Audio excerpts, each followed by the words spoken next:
Hi guys, I am going to do that vegetable beef soup that I promised you in the Pampered Chef quick cooker. So I'm just going to start here. I have some partially frozen stew meat. I'm going to bring you down to where I'm working. So I like to cut it up just a little bit. And because I like it in smaller bites.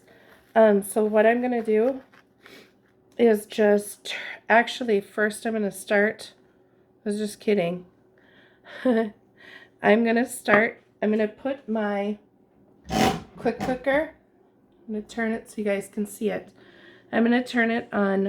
I've got it plugged in, so I'm gonna turn it to sear. And I'm going to press start. I'm going to put a little bit of oil, just a little bit. I like to sear my meat a little bit before I start throwing in all the soups and stuff. So I'm going to let that get hot. And I'm going to put this meat in and just sort of sear it.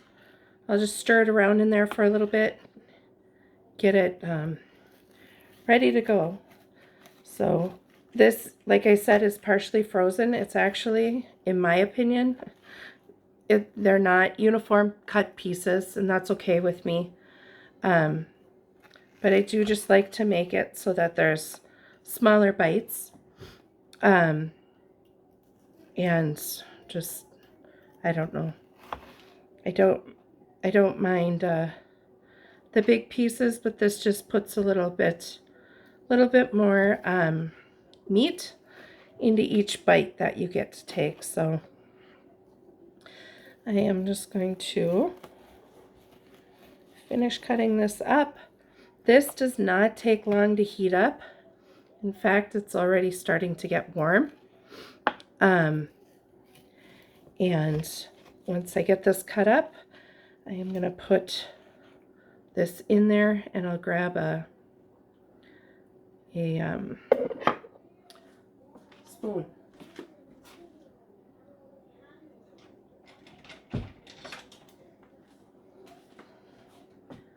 Do this instead.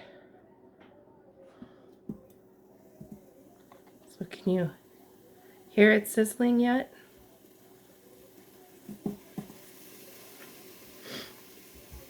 So it automatically sets to 20 minutes.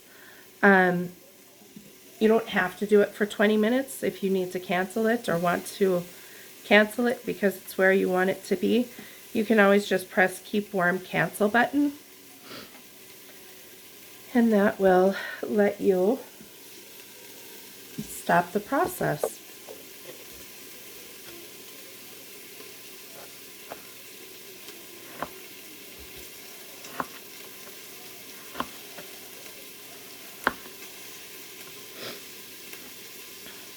So to this soup, I am going to add a potato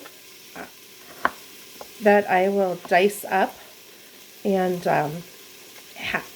I don't even know if I'll use half an onion. We'll see. We'll see how much onion I use.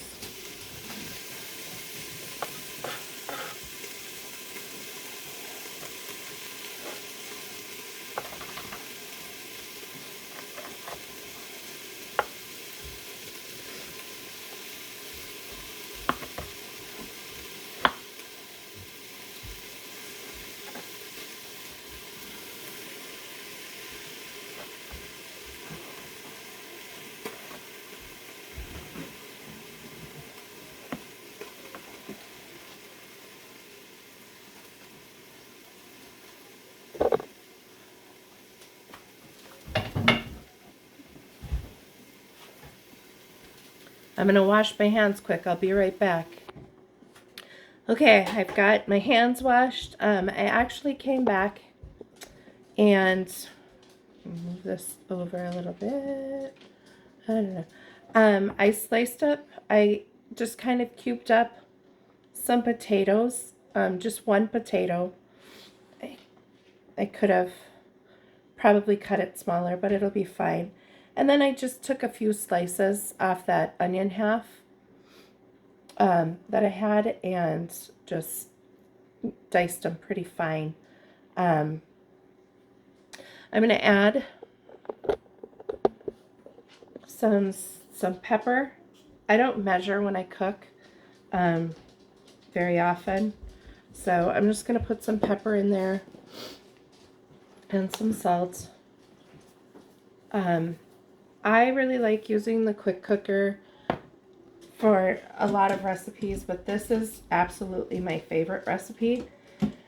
And the reason is that when you when you make the vegetable beef soup in here, it just gets such a rich, full flavor that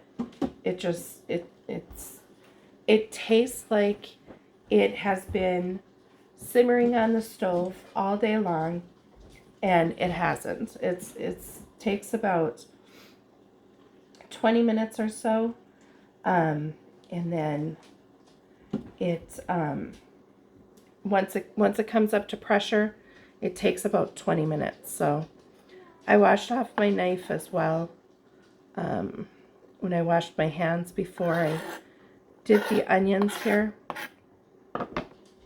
Some of these pieces are a little bit big still, so I'm just going to go ahead and pull them out as they're just a couple. The rest of them look pretty good.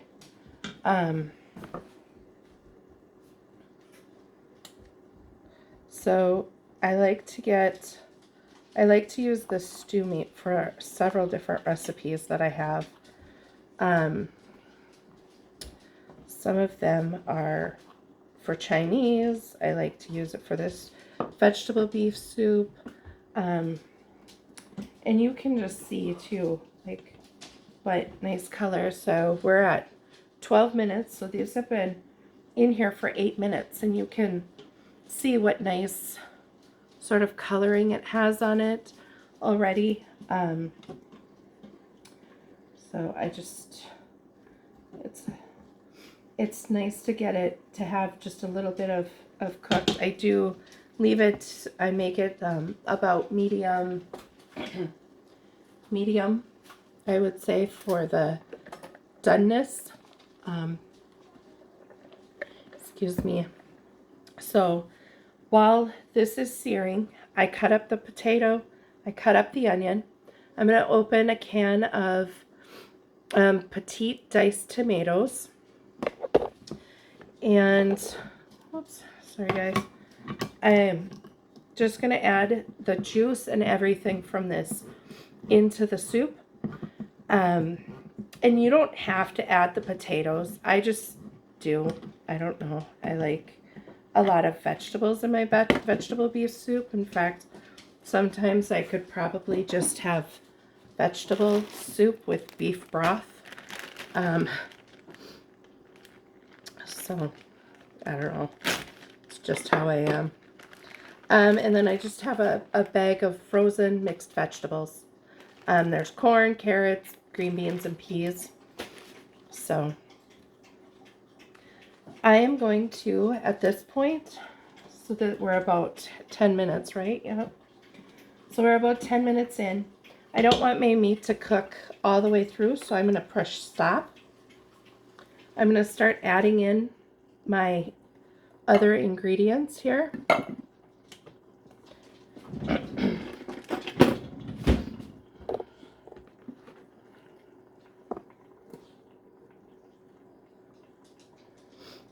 And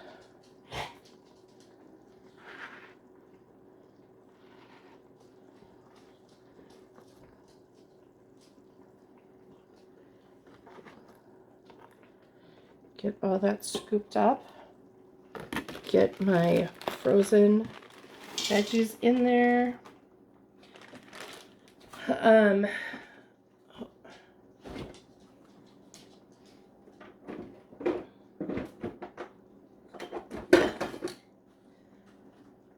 I like to add just a little bit of Worcester sauce, just to add a little bit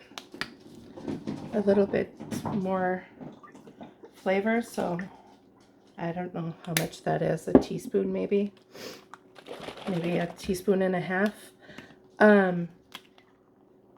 Couple shakes, and then just a beef broth. This is the 32-ounce container, and just dump that in. This is enough to cover the whole pot, but because it's going to pressurize, I do like to add a little bit more water.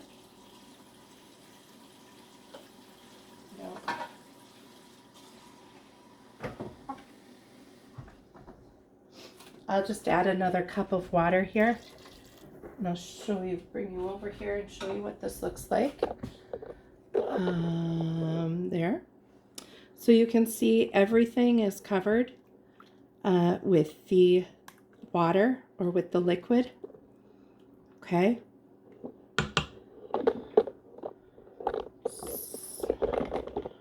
Sorry for the bumpy ride there. I'm going to put the lid on. So you want to make sure that your red dot is down all the way into the cover.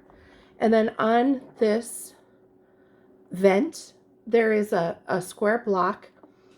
You want to put it to sealing, which means then that square block fits into the notch that's underneath here. So when you guys are looking at it, you can take a much closer look, of course, but there are recipes where you want it on venting. So that means that you're going to take this and you're going to turn it, and you can see here that it's up. So when I have it in sealing mode, it's down. You see that? On the inside, you want to make sure that you have a nice, clean, tight silicone ring. So these silicone rings can get a little bit stretched out from putting them on and off. I usually try to make sure that mine's completely cool before I take it out and wash it. And to wash the inside of this, I just wipe it down with a wet cloth. So I have it on sealing, my red dot's down. I am just going to put the lid on. It sings to me, turn it to close. And the Quick Cooker has really great preset options. So I am just going to move my dial over to soup and stock. Once this comes to pressure, it's going to cook for 30 minutes, and that is going to be perfect. So I'm going to press play. It's going to continue to move around like this. I think you can see these here until it builds up pressure. Once it has enough pressure built up, it is going to switch over to that 30, and then it'll count down for you.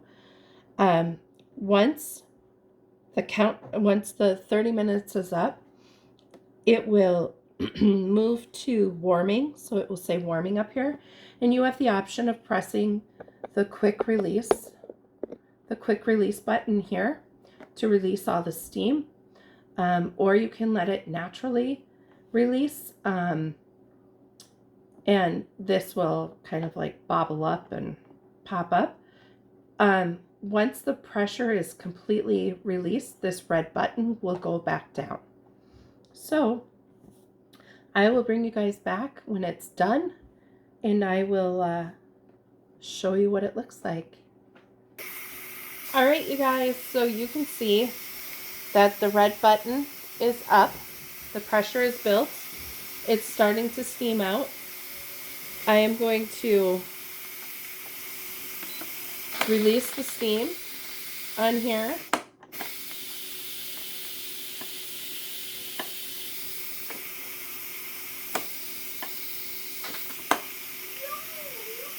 You want to make sure there isn't anything above the steam release valve. So I usually use this on my island just to keep my cabinets from getting damaged. And I don't have any lights above my island, so I'm good there. But you just want to make sure that you release all of that pressure, and this red button will fall back down into the lid like it was when we started once all of that pressure is released. You won't be able to open this lid until all of that pressure is gone. So it's a safety feature. I'm not even, that was like my biggest fear with pressure cooking is I saw all of those, you know, pictures and videos where people had used their pressure cooker and the lid was like embedded up in the ceiling and there was stuff, you know, sauce or whatever they were cooking exploded all over the kitchen, and that scared me. It scared me to use this, but I believe that Pampered Chef has, you know, some really great features in place with this to make sure that those types of things don't happen. So I am going to finish releasing this pressure, and you can just turn the knob, but of course you want to make sure that you don't have your hands or your face above the valve when it's releasing all of the pressure. You can just walk away at this point and let it do its thing. I like to help it along. The red button fell in. I can open the lid now, and our soup is boiling in the pot. Let me move it closer without steaming you up. It is boiling in the pot still, but you can see how beautiful it looks. The nice bite-sized pieces of the potatoes are done, everything. Oh, I can't wait. I wish I could share this with you guys, but you know, I can't. But I hope that you choose to try your quick cookers and you choose to make the recipe, and let me know if you have any questions. Good luck to you all. Thank you. Bye.